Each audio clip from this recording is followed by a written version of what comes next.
नमस्कार दोस्तों, मैं हूं शगुन। स्टडी आईक्यू के आकाशवाणी कार्यक्रम में आप सभी का स्वागत है।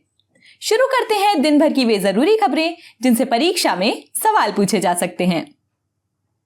दोस्तों, आगे बढ़ने से पहले आपको बता दें कि आकाशवाणी की सभी वीडियो अपडेट्स के लिए आप मेरा टेलीग्राम चैनल ज्वाइन कर सकते हैं। तो आइए शुरू करते हैं। अंबेडकर जयंती 2022। 14 अप्रैल 2022 को डॉक्टर बी.आर. अंबेडकर की 131वीं जयंती है। बी.आर. अंबेडकर का पूरा नाम भीमराव रामजी अंबेडकर था। वे एक भारतीय विधिवेत्ता, अर्थशास्त्री, राजनीतिज्ञ और समाज सुधारक थे। उनका जन्म 14 अप्रैल 1891 को तत्कालीन मध्य प्रांत के महू छावनी यानी वर्तमान मध्य प्रदेश में महार जाति के एक गरीब परिवार में हुआ था। उन्होंने जीवन भर अछूतों और सामाजिक रूप से पिछड़े वर्गों के अधिकारों के लिए लड़ाई लड़ी।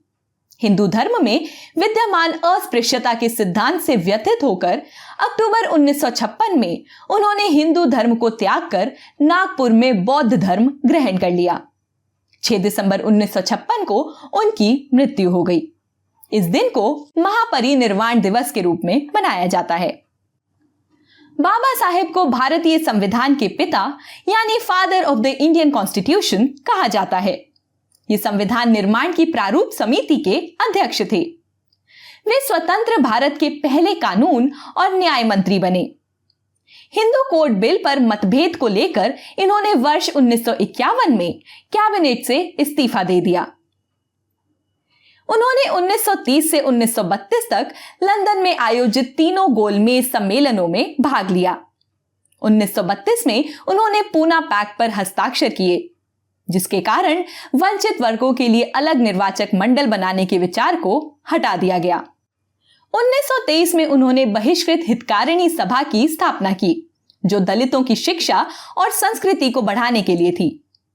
डॉक्टर भीमराव अंबेडकर को 31 मार्च 1990 को मरणोपरांत सर्वोच्च नागरिक सम्मान भारत रत्न से सम्मानित किया गया। आइए बढ़ते हैं अगली खबर की ओर। UN recognizes Mumbai as a tree city of the world। हाल ही में मुंबई को संयुक्त राष्ट्र के खाद्य और कृषि संगठन ने आर्बर डे फाउंडेशन के साथ संयुक्त रूप से 2021 tree city of the world के रूप में मान्यता दी है। मुंबई को एक स्वस्थ, रिजिलिएंट और खुशहाल शहर बनाने के लिए शहरी पेड़ों और हरियाली के विकास और रखरखाव की जिम्मेदारी के लिए मान्यता मिली है। संयुक्त राष्ट्र का tree city of the world कार्यक्रम अर्बन फॉरेस्ट के समुदायों के लिए एक दिशा, सहायता और विश्वव्यापी मान्यता प्रदान करता है। साथ ही एक स्वस्थ, टिकाऊ शहरी वानिकी के लिए स्ट्रक्चर प्रदान करता है। आपको बता दें कि मुंबई से पहले हैदराबाद यह सम्मान पाने वाला भारत का एकमात्र शहर था, लेकिन अब मुंबई भी इस लिस्ट में शामिल हो गया है। इस तरह मुंबई ट्री सिटी सम्मान पाने वाला देश का दूसरा शहर बन गया है। जानते हैं अगली खबर। स्वनिधि से समृद्धि लॉन्च्ड इन एडिशनल 126 सिटीज।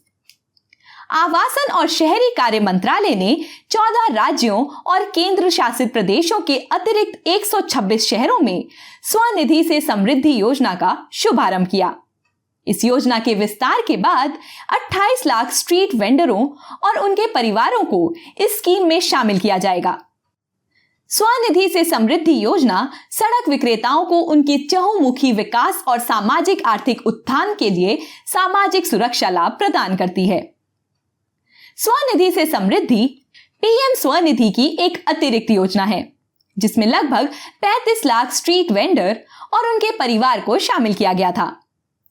इसके अलावा इसमें प्रधानमंत्री सुरक्षा बीमा योजना, प्रधानमंत्री जीवन ज्योति योजना के तहत 16 लाख बीमा लाभ और प्रधानमंत्री श्रम योगी मानधन योजना के तहत 2.7 लाख पेंशन लाभार्थी शामिल हैं।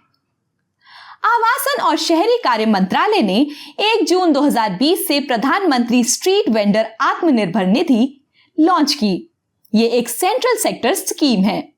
इस योजना का मकसद स्ट्रीट वेंडर्स को कम ब्याज दर और आसान शर्तों पर काम करने के लिए पूंजी ऋण प्रदान करना है।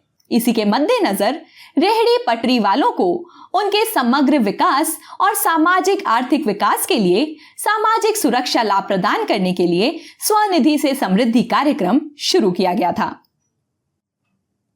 बढ़ते हैं आज की आखिरी खबर की ओर। PM pays tribute to Mwalimu Nyerere on his 100th birth anniversary. प्रधानमंत्री मोदी ने मुआलिमू न्येरेरे को उनकी 100वीं जयंती पर श्रद्धांजलि अर्पित दी। प्रधानमंत्री मोदी ने कहा कि मुआलिमू न्येरेरे का जीवन और उनके कार्य हम सब के लिए सतत प्रेरणा बने रहेंगे। उनके एकता और समानता के सिद्धांत आज भी पहले की तरह प्रासंगिक हैं। न्येरेरे का जन्म 13 अप्रैल 1922 को हुआ था और 14 अक्टूबर 1999 को उनका निधन हो गया था। उन्होंने 1964 से 1985 तक तंजानिया के राष्ट्रपति के रूप में कार्य किया।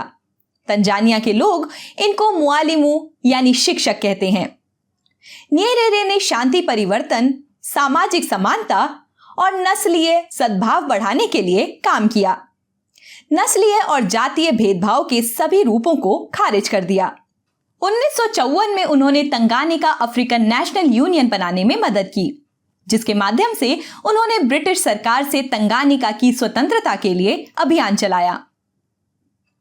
महात्मा गांधी से प्रभावित होकर न्येरेरे ने स्वतंत्रता प्राप्त करने के लिए अहिंसक विरोध का प्रचार किया।